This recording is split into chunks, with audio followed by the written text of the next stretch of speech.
manatili kayo sa akin at nananatili din ako sa inyo. Hindi nagbubunga ang sanga hindi nananatili sa puno. Gayon din naman, hindi kayo magbubunga kung hindi kayo mananatili sa akin. Ako ang puno ng ubas at kayo ang mga sanga. Ang nananatili sa akin at ako sa kanya ang siyang nagbubunga ng sagana, sapagkat wala kayong magagawa kung kayo'y hiwalay sa akin. Ang hindi nananatili sa akin, gaya ng sanga, ay tatapon at natutuyo. Ang kanilang mga sanga ay titipunin, iniahagis sa apoy at nasusunog. Kung nananatili kayo sa akin at nananatili sa inyo ang aking mga salita, hingin ninyo ang anumang nais ninyo at matutupad iyon para sa inyo. Napaaralan ang aking Ama kung kayo'y masaganang nagbubunga. At sa gayon, kayo'y magiging mga alagad ko. Mga kapatid, ang mabuting balita ng ating kaligtasan. Blessed be the name of the Lord. Blessed be the name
pinakawit-wit na to.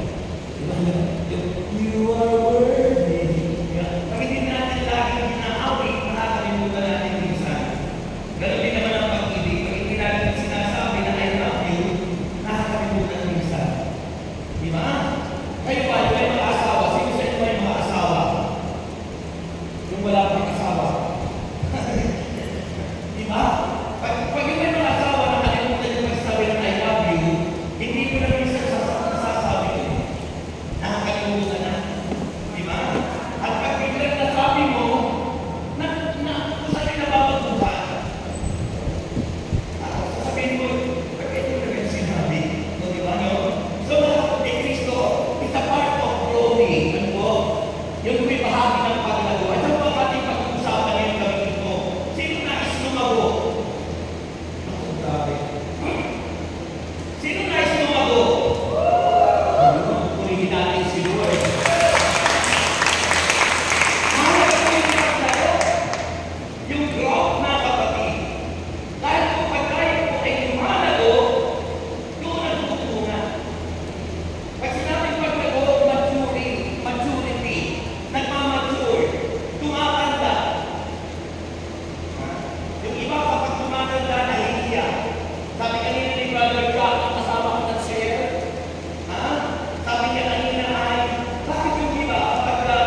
serve the Lord.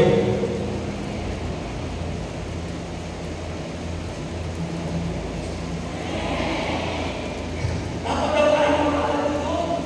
Maging sa paglilingkod sa Panginoon, mga kapatid. Kaya sabi ko na Bible, makinig kayo. Sabi niya, ako ang tunay na puno ng buwas. Pinakilala na ni Kristo sapagkat yung faith nililiit si Kristo. At ang sabi niya, at ang aming Ama ang tagapag-alaga. Ang Ama, si El Shaddai, ang tagapag-alaga. Tandaan mo yun. You know, God is love. Ang Diyos ay pag-ibig. Sabihin niyo. Sabihin niyo, God is love. You cannot express love kung ikaw ay nag-iisa. Di ba? Kung pwede mo sabihin natin na pag nag-iisa ka, paano masasabi? Love. That's why God is the Father, the Son, and the Holy Spirit. Because God is love. Ang hina. Nai-express yung pag-ibig dahil ang Diyos ay pag-ibig. Nagkakaisa sila, they were united. The Father, the Son, and the Holy Spirit. Yun ang Diyos. God is love. Ang hina. Purihin ang Panginoon.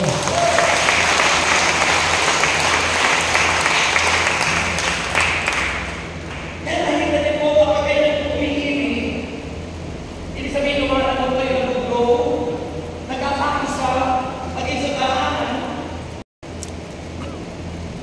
nakakahulugan ang Diyos kayo sumasati. Pero kung hindi tayo nagmamahalan, wala kang presence of God. Because God is love.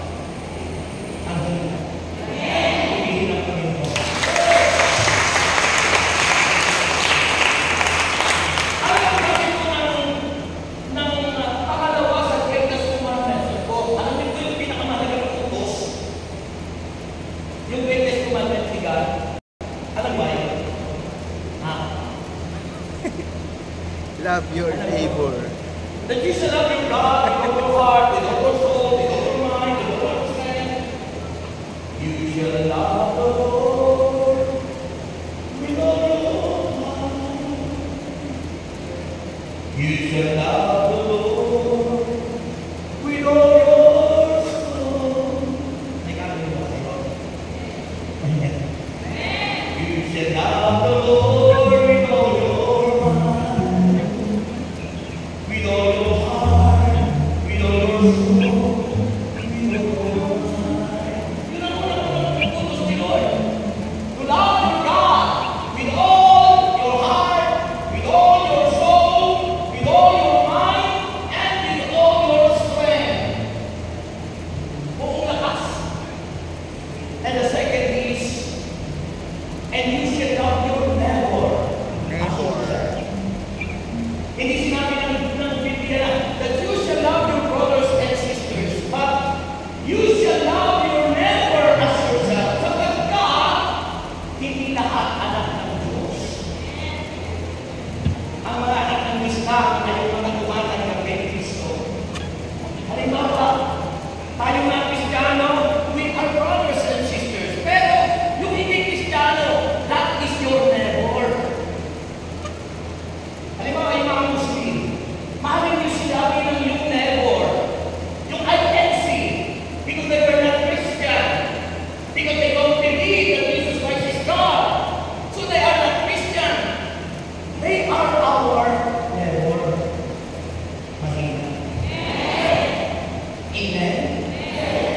Ang mga anak ng Diyos, sabi ng John chapter 1 verse 12, sila lamang na namin tumanggap, sumampalataya kay Kristo. We become adopted children of God. Tayo naging kapatid. Eh, hindi tumanggap kay Kristo, hindi namin kapatid. Never natin sila. That's why the Bible says, love your neighbor as yourself, and love your enemies. Because God is love. Purihin siya. Kaya tayo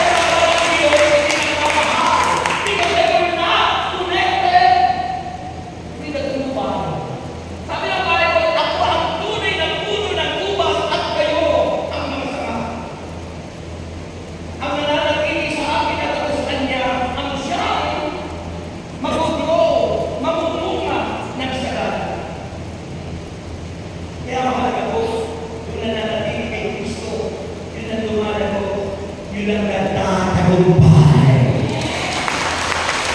Ang hirap.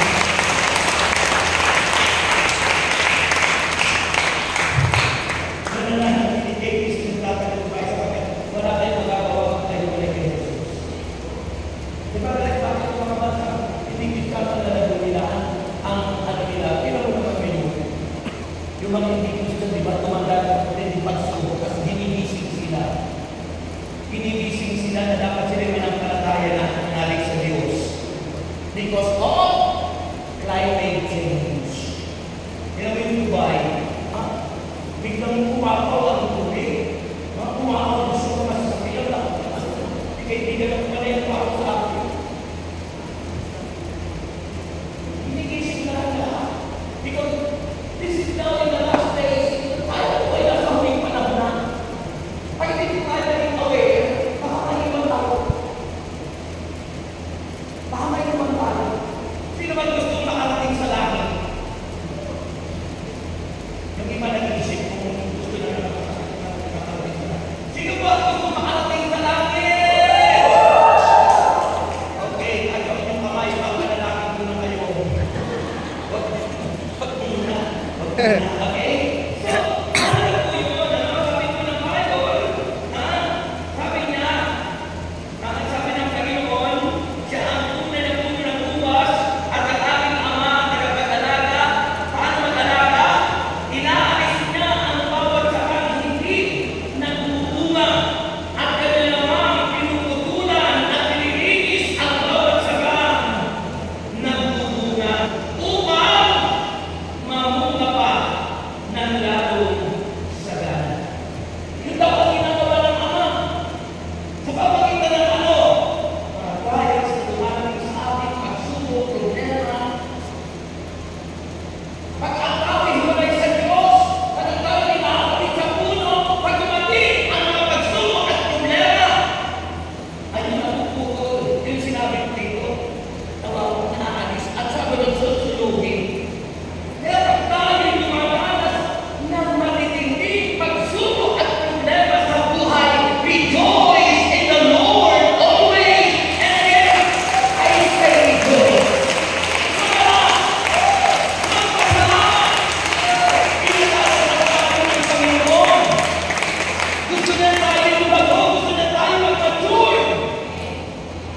Kapag may mga pagsubok sa buhay, huwag ka malulungkot kapag may problema. Alam niyo po, ang buhay ng tao, kung ano yung naranasan ng Kristo, yun ang paparal sa atin ng Diyos.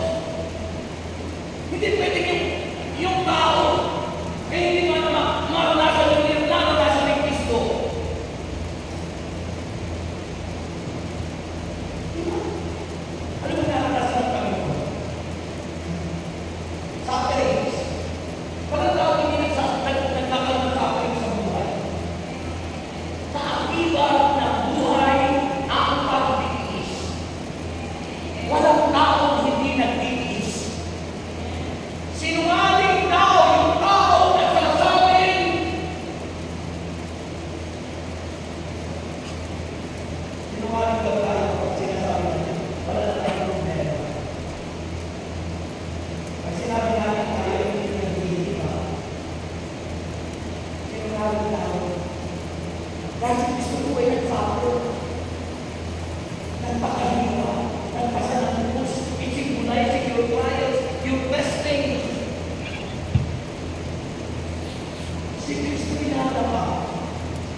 may kamatayan.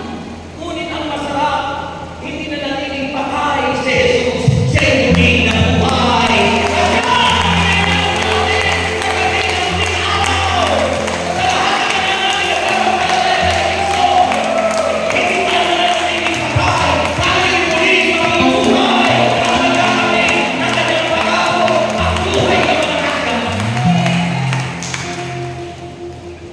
Dito lang yan sa lupa, may hirap. Pagdating sa langit, iba sa ako, binigyan tayo ng bagong buhay. At binigyan na tayo ng bagong langit, bagong lupa, at bagong katawan ang langit. Glory to God. Isa ng Panginoon, kapag pinagpunang bukas sa ito mga kasama, kahit sinulit tayo na natili, huwag tayo susuko sa kabila ng mga pagsuko, problema sa buhay. Huwag kayong bibitaw. Huwag kayong aalis sa Panginoon. Manatili tayong tapat. Manatili tayong nakakapit. Manatili tayong tapat na nakadikit sa puno at namumunga ng sagana.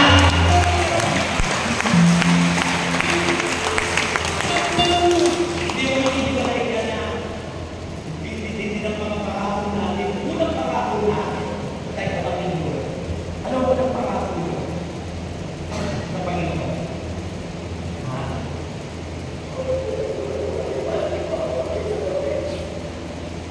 Ano ba ang pangako?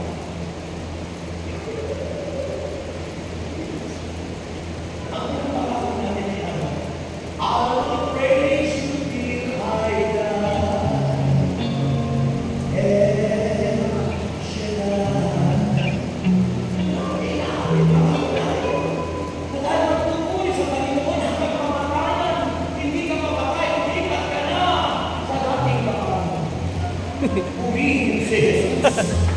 Lumipat ka na saan? Lumipat ka na sa mga kulto. Lumipat ka na sa mga faith. Lumipat ka na kung saan. Manatiling tapat, sabi ng Panginoon, ang nananatiling tapat hanggang wakas, sila lamang ang siyang maliligtas. Grabe. Grabe.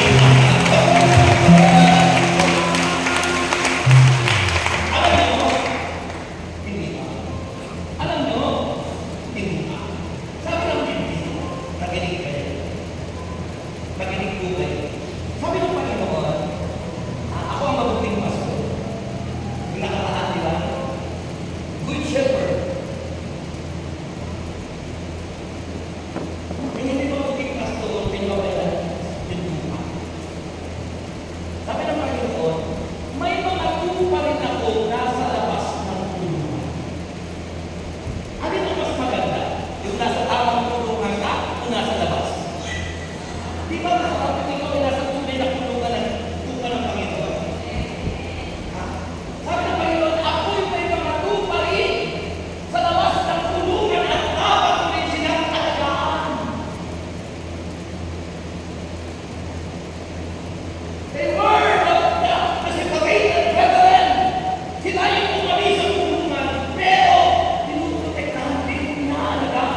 divine tradition, ang mga salita ng Diyos ay hindi nasulat dito, pero ginawa ng Panginoon. And magisterium. The magisterium is the authority of the church. Kaya sabi ng Panginoon, manatili kayo sa akin at ang nanatili kay Kristo. At ang mga salita ni Kristo, hindi na inyong kaibigan!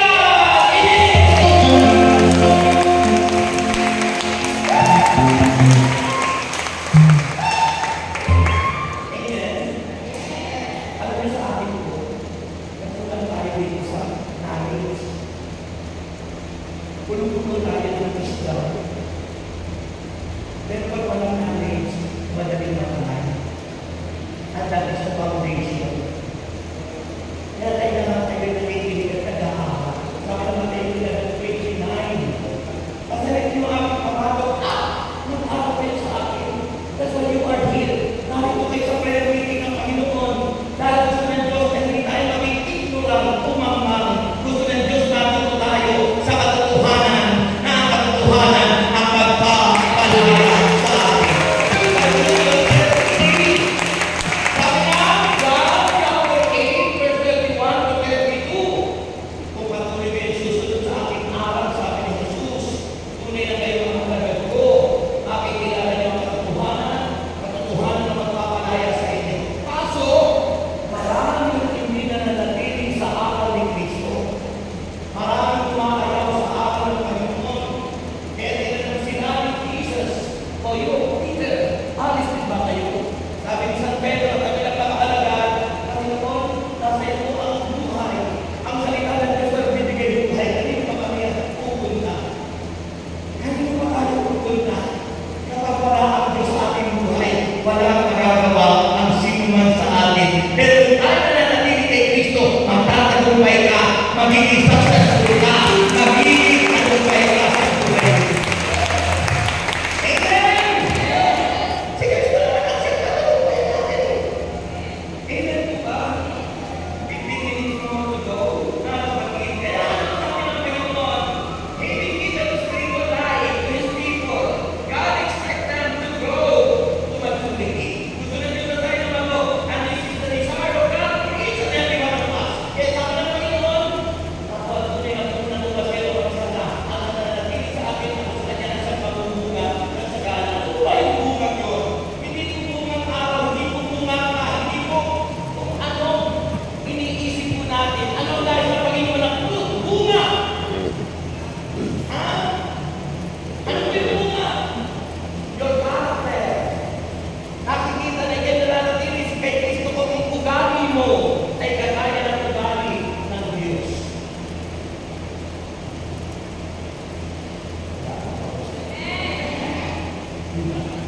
Sabi ng Ephesians chapter 2, taglayin ninyo ang kababaang loob ni Jesus. Taglayin daw po natin the character traits of Jesus Christ of Nazareth. Kaya tayo ito ng unang-unang i-release siya na tayo lumalago sa pamamagitan ng pagbabago ng ugali natin, ang dating ugali natin na papalitan ng ugali ni Jesus. Amen. Alam mo yung ugali ng Panginoon ng Ephesians chapter 5, verse 22. Ano ang ugali ni Kristo na natututo tayo ng Panginoon? Kahit hindi kayo ibig tao ng mga Panginoon, your neighbor, your enemies, ay ibig na. Because that is the character trait of Jesus. Pag-ibig, kagalakan, kapayapaan, kahinamunan, kabutihan, kabaitan, kapapatan, kagawahan, at pag-ibig. Sa sarili.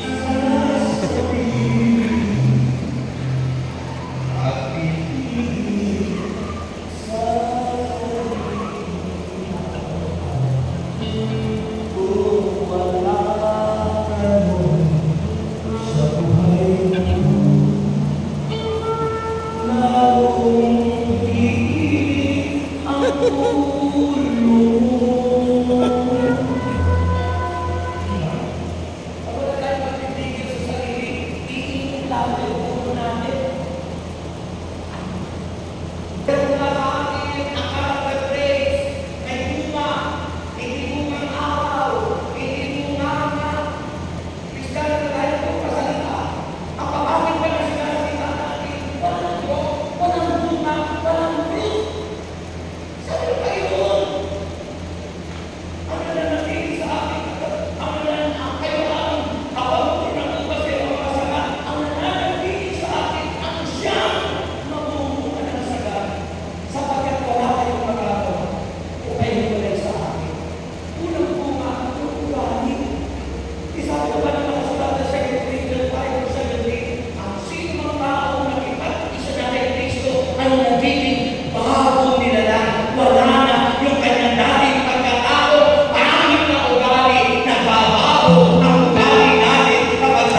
Hallelujah, Kate.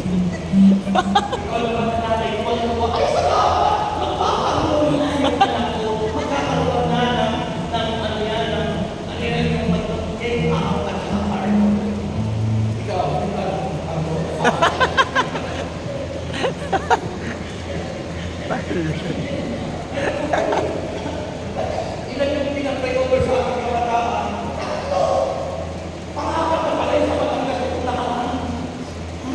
Lahat na buses ng gawa ng gabo dahil sa internet. Yung isa, tinulungan ng bahay ko, binigyan ng welfare kasi dahil sa pagkakabuset, hindi na makalata. Dahil sa kaupo sa internet. Sa kabibig naman ito. Kapatid, tandaan po, very important to have drop, paglago, at ang unang paglago, ang unang inaasahan ng Diyos ay yung ugali natin dapat nagbabago. Baka ilang taon na tayo sa ministry, pero ugali natin din nagbabago. Kaya hindi nakakaya yung asawa, mga anak kasi, pagdating ko sa bahay, sa iba, pagdating sa pinagtutuwa ng mga kapatid. Sabi ko sa ako, ito ba ang yan sila? Pinupunan mo yung magiging nagawa ng asawa ko. Pinupunan mo yung magiging ginagawa ng anak ko. Sabi ko, i-encourage mo. We are encourager. Hindi tayo discourager. Hindi tayo nag-discourage. Kundi tayo nag-i-encourage.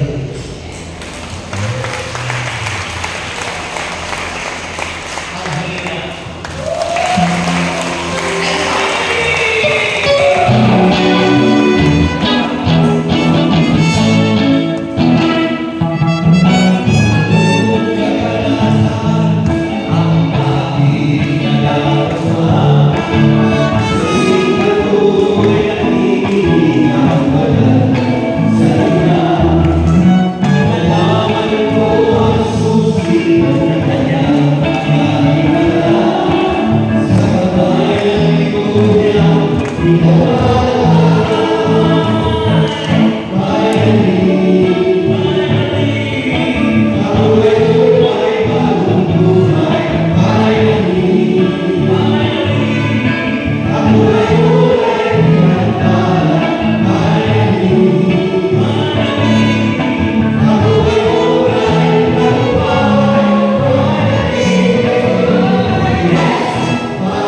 kasi hindi babasa sa isang.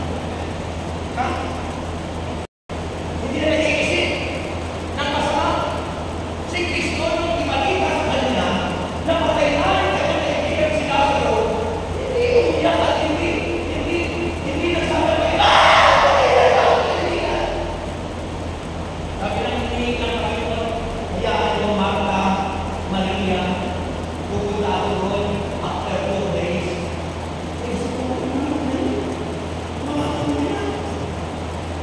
Bakit?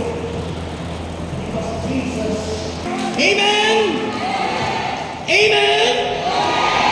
Sabi ni Jesus yan, kay Maria at Marta, kapatid ni Lazaro, ha?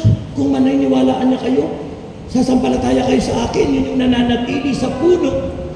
At tayo mga sanga, mamumunga ng sagana, lalago, titibay, tatatag, at makikita ang bunga, bunga magandang ugali, at bunga na mga naakay na mga kaluluwa. At mapupunot aapaw pa ang inyong gawain dito. Pag naakay nyo ang pamilya nyo, sapagkat family appointment with El Shaddai. Ang hina. Amen? The goal of spiritual growth is Christ-likeness. Yung maging tulad tayo ni Kristo. Si Kristo nung ipako sa krus, hindi nagmura. Kahit dinura na siya, kahit sinibak na siya. Walang salitang namutawing pangit. Tayo, hindi pa nagsasalita, ang dami mo ng salita. Hindi pa nagsasalita, yung tao, ang dami mo nang nasalita. Parang gera sa Iraq. Amen? Huh? Yun yung mga taong hindi namumunga. Yung mga taong hindi nananatili sa puno, hindi lumalago, walang growth, walang maturity. Hindi pa nagsasalita. Yung kapwa mo, ang dami mo nang sinalita na nakasakit sa kalooban mo. Hindi mature. Walang bunga. Ang nakita sa kanya ay bunganga. Sabihin niyo. Bunganga. Ano yung bunganga? Matabil, masalita, madada, chismosa, mapanira. Yun yung trabaho ni Satanas, di ba? John 10:10, na parito ang magnanakaw upang magnakaw, magwasak, pumatay. Ngunit sabi ng John 10:10 letter B, na parito si Kristo upang ang mga tupa ay magkaroon ng buhay, isang buhay na ganap at kasiyasiya.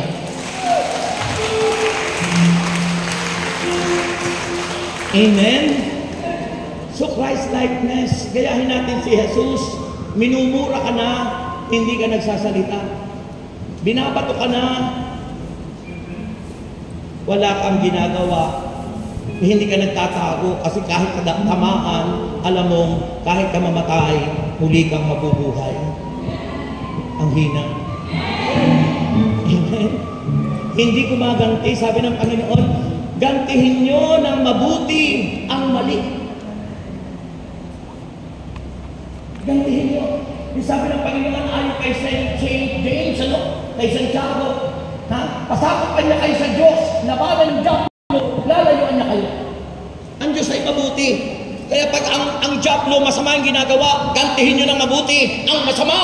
Gantihin nyo ng mabuti ang masama. Amen! Binato ka, batuhin mo ng tinapay. Alisin mo sa garapon, baka mabasag, tamaan. Amen? Ibig sabihin nun, huwag kang gaganti. Yun ang namumunga, yun ang lumalago, yun ang nagmamature. Christ-likeness. Maging tulad ka ni Kristo. Sabi ng 1 Peter chapter 1 verse 15, yaman anyang ang tumawag sa inyo ay banal. Magpakabanal kayo, anuman ang inyong ginagawa. Si Kristo na ulo natin, tayo ang katawan. Ang believers, simbahan. Si Kristo ay ulo. Banal siya, matuwid siya. Pero minsan nakakalungkot, yung ulo banal, yung katawan hangal. Isipin po natin yung ulo natin banal, si Kristo. Dapat dumadaloy sa atin ang kanyang kabanalan. Dumadaloy sa atin ang buhay na matuwid. Dumadaloy sa atin ang buhay na kalugod-lugod kay Yahweh El Shaddai. Amen. At panghuli, remember the aspect of spiritual growth is grace, gracia, biyaya. Kaya nga hindi ka magkukulang, sabi ng banal na kasulatan sa John 15:7. If you remain in me and my word remain in you, ask whatever you wish. Sabihin nyo na sa Kanya ang lahat ng inyong kailangan. Yung kailangan, hindi yung needs, hindi yung wants nyo, hindi yung gusto nyo, yung kailangan nyo. Sabi ng Panginoon, ibibigay ito sa atin. Amen? Ibig sabihin po niyang katahimikan niyan, Brother Rex, magtapos ka na, time ka na, purihin si Lord. Amen! Amen? So the aspect of spiritual growth is grace, faith. Kailangan lumalago tayo sa pananampalataya, lumalago sa pag-ibig, lumalago sa pangunawa, understanding, lumalago sa katapatan, at lumalago sa kabanalan. At kapag tayo lumalago sa lahat ng ito, ng aspeto ng spiritual growth, tayo'y nagiging kontento. Learn to be content, sabi ni St. Paul. Matuto na tayong, makontento. Matuto na tayo. Contentment. Learn to be content. Bakit po yung mga tao minsan, pinagpapalit yung kanilang asawa sa iba? Kasi hindi naging kontento. Binigyan ka na ng asawa, naghanap ka pa ng iba. Learn to be content. Amen? Sa mga oras na ito, kasi yung tingin nyo sa akin, para bagang nagsasabing, tapos ka na, Brother X. Taas po na ang inyong kamay. Kasama na yung inyong mga prayer requests. Kasama nyo na yung inyong mga prayer requests. Yung inyong kamay, kasama yung inyong prayer request, ilagay ko sa iyo na sa gabi ito, narinig ko na ikaw ang tunay na puno ng ubas, kami mga sanga. Nais mo kami manatili sa iyo upang kami mamunga, lumago, at manatili ang bunga. Panginoong Jesus, sa gabi ito, aking panghahawakan ang iyong mga pangako. Pangako mo, Panginoon, ang siyang aming pangako.